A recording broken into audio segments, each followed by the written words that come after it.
retour dans l'Africa Newsroom, notre plateau est toujours au complet. Avec nous Jean-Marie Bitomo et Gratien Roux-Kindikiza, nos éditorialistes. Et c'est une nouvelle qui risque d'en ravir plus d'un. Le tarif de l'électricité au Rwanda devrait prochainement connaître une baisse de 50%. Gradiela Tchakounte. Voilà qui devrait faire du bien au portefeuille des Rwandais.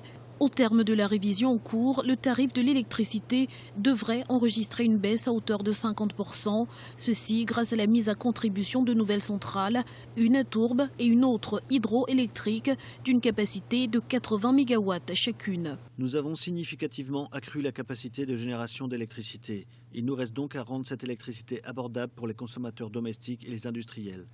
Il faut dire que le kilowatt d'électricité se paie actuellement à 0,24 $ dans le pays, ce qui en fait le tarif le plus élevé de l'Afrique de l'Est.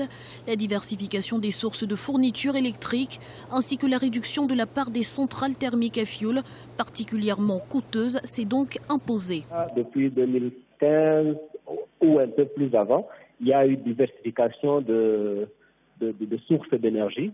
On a vu par exemple des investissements énormes dans la transformation du gaz méthane en électricité. On a vu des initiatives de gauche à droite dans la turbe pour produire de l'électricité. On a vu des contrats signés pour avoir l'électricité à partir du Kenya, de l'Éthiopie. Donc il y a eu un ensemble de diversification de stratégies pour avoir assez d'énergie sur le marché local. À ce jour, seuls 24% des Rwandais ont accès à l'électricité, un pourcentage que les autorités ambitionnent de tripler à l'horizon 2018 et cela semble sur la bonne voie. Gratien, une baisse de 50%, c'est plus que significatif. Oui, plus que significatif. Il faut dire qu'ils ont diversifié, ils l'ont dit, ils ont diversifié solaire au niveau des barrages, avec le gaz méthane. Mais en même temps, il faut reconnaître une chose, c'est surtout la bonne gestion. Parce que l'électricité, au Rwanda, il n'y a pas de créance. Toute l'administration, les banques, les individus, on achète l'électricité qu'on va consommer. On ne consomme pas et on ne paye pas.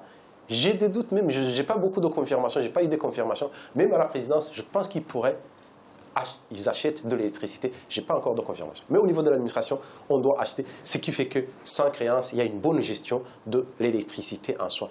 Et juste un bémol par rapport à ce qui a été dit, c'est l'électricité chère par rapport à la sous-région, mais en même temps, c'est le Rwanda, c'est un pays avec des revenus. Les salaires ou autres sont plus élevés que beaucoup de pays de la sous-région. Donc c'est un prix. Oui, c'est proportionnel, les tarifs plus élevés, mais le salaire minimum est plus élevé au Rwanda. Voilà. Alors, Jean-Marie, le Rwanda, on a l'impression, a encore tout compris et a diversifié ses sources d'énergie. Eh oui, encore une fois, Amira, desserrer la contrainte énergétique. Ça, c'est la contrainte première de tous nos pays africains. Tout simplement, pourquoi? Parce que sans électricité, vous ne pouvez pas industrialiser un pays. Sans énergie.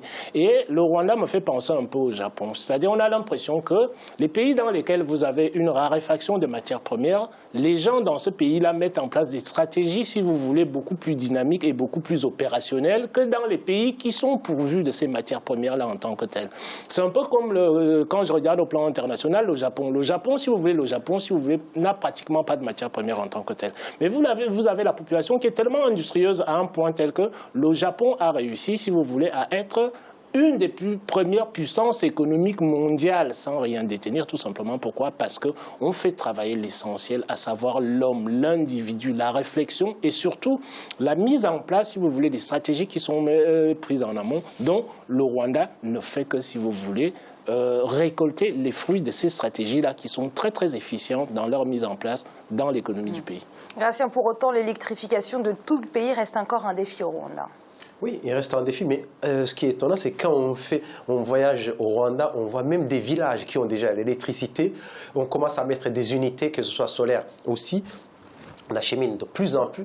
Disons que c'est un pays qui vient de loin, mais en même temps, la progression est telle que je pense qu'en 2020, tel qu'ils le disent, la vision 2020, je pense qu'en 2020, il y aura une bonne partie même des gens de la campagne qui aura déjà l'électricité, comme une bonne partie a déjà de l'eau. Et l'administration douanière du Bénin interdit l'importation des marchandises d'origine étrangère, à l'exception des produits communautaires par voie terrestre. Cette mesure, qui entrera en vigueur ce 17 octobre, continue de susciter des réactions au sein de l'opinion publique. Reportage Lev Tionou. L'interdiction d'importation des produits hors communauté par voie terrestre envisagée par la douane béninoise continue d'alimenter les débats. Par une note circulaire en date du 20 septembre 2016, signée par le directeur général Pierre Claver-Torsou, la Direction générale des douanes et droits indirects a interdit l'importation par voie terrestre des marchandises d'origine étrangère, à l'exception des produits communautaires munis de documents requis. Cette décision vise à réguler l'évasion fiscale. Ceux-là qui passent par le port et qui sont soumis à un contrôle rigoureux sur la base des matériels, donc de la logistique dont dispose la douane, eh bien, les mêmes matériels n'existant pas aux frontières terrestres, les complicités sont tout de suite établies. Alors, on a compris, pour ce que la douane nous a expliqué, que des marchandises qui quittent le port de Lomé, qui transitent par le port, par les frontières terrestres, et la Congé par exemple, eh bien, la valeur est tout de suite réduite et les droits sont automatiquement réduits. Et les mêmes marchandises se retrouvant sur le marché béninois, à Cotonou, eh bien, on constate que les prix de vente ne sont pas les mêmes. Cette décision fait suite aux plaintes des opérateurs économiques, notamment ceux qui font transiter leurs marchandises par le port de Cotonou. L'administration douanière rencontre des difficultés pour évaluer le poids réel et les valeurs des marchandises par voie terrestre. Nonobstant leurs réserves, de nombreux transporteurs estiment que cette décision est salutaire. Pour nous qui sommes des professionnels, je crois que ça ne va pas être une mesure à étaler sur plusieurs années. Peut-être que c'est juste pour diagnostiquer, mettre fin à la chose et réorganiser. Réorganiser parce qu'il n'est pas normal qu'on interdise les importations par les frontières. Mais il faut quand même canaliser pour que les gens ne profitent pas de cela pour tricher. Pour de nombreux experts, l'application de cette décision à partir du 17 octobre 2016 régulera les échanges commerciaux avec les pays de la sous-région. L'administration douanière entend publier, à la suite de cette note circulaire, une liste de produits du tarif extérieur commun concernés par cette mesure. Ceux-ci subiront un contrôle plus rigoureux dans un objectif d'équité des droits de douane à payer, quelle que soit la frontière de passage, maritime ou terrestre. Jean-Marie, comment appréciez-vous cette mesure? La trouvez-vous judicieuse? Je ne dirais pas que je la trouve judicieuse dans son applicabilité totale. Parce que c'est une chose, si vous voulez, Amiret, de pouvoir lutter contre l'évasion fiscale. C'est tout à fait logique. Mais quand on met en place, si vous voulez, une stratégie comme ça, qui est une stratégie douanière, il faudrait penser aussi que ça a des impacts sur le reste de l'économie. À savoir que là, vous venez d'entendre le responsable des transporteurs, si vous voulez, béninois, qui dit qu'il espère que ce sera une mesure ponctuelle. Tout simplement, pourquoi? Parce que vous êtes en train de plomber un secteur d'activité qui va être le secteur des transports, qui est constitué par les camionneurs. Bon, donc, il faudrait avoir une analyse fine là-dessus et se dire que si c'est une mesure, il faut qu'elle soit temporaire. Et là aussi, ça met en évidence quoi? L'insuffisance, si vous voulez, de la mise en place des des mécanismes qui ont été mis en place dans nos différentes sous-régions au niveau des sous-régions commerciales. Donc ça voudrait dire quoi? Ça voudrait dire que le tarif extérieur commun n'est pas opérationnel en tant que tel, dont le président béninois est obligé de prendre cette mesure-là. Et Gratien, est-ce que ce n'est pas un peu trop facile, au lieu de multiplier les contrôles, de les rendre plus efficaces, on interdit l'importation par voie terrestre?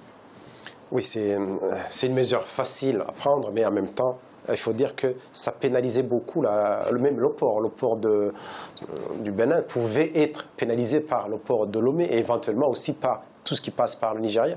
Donc les commerçants pourraient se dire finalement, si j'achète un téléviseur qui passe par le port de Bénin, de Cotonou, donc je peux payer plus, et si je passe par Lomé, le même téléviseur va arriver à moitié prix ou à trois quarts de prix. Donc ça veut dire que finalement, on est en train de pénaliser en même temps au niveau des recettes.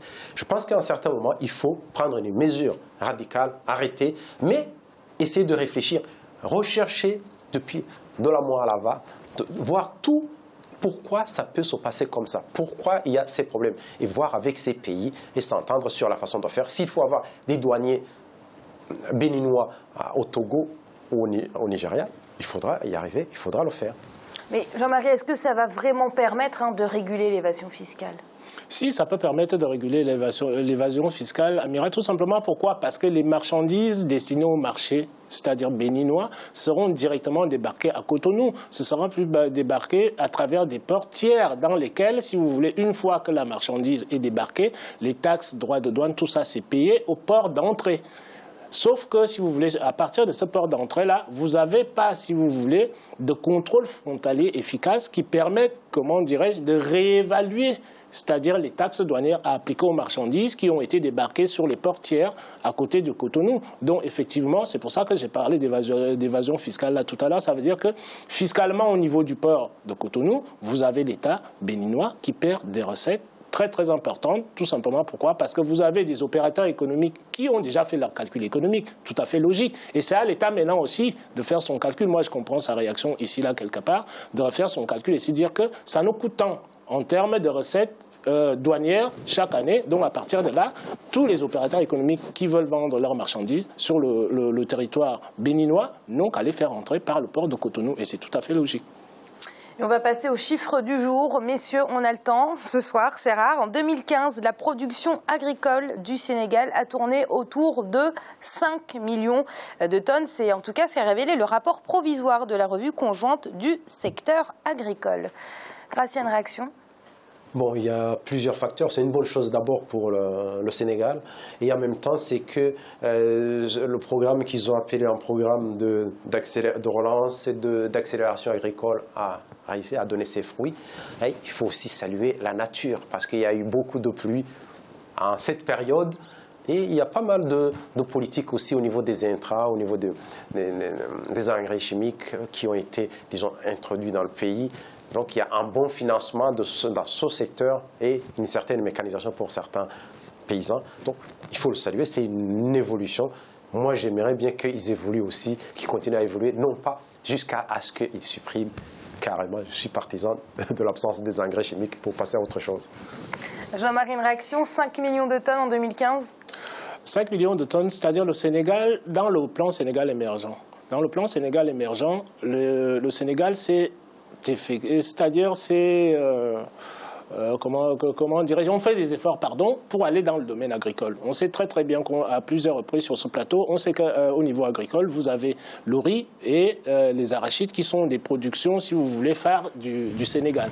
Et depuis quelques années, vous avez le gouvernement sénégalais qui a mis, si vous voulez, des moyens nécessaires pour pouvoir faire consommer le riz, si vous voulez, et pour pouvoir augmenter cette consommation-là, abaisser les prix pour les consommateurs, il fallait bien que la production puisse suivre. Donc, je pense que si nous arrivons à des résultats comme cela, ça voudrait dire que la dynamique qui a été mise en place est une dynamique tout à fait positive pour le Sénégal et au niveau pour pouvoir desserrer l'étreinte de la contrainte alimentaire, la dépendance extérieure vis-à-vis des produits de première nécessité dont utilise la majorité de la population sénégalaise.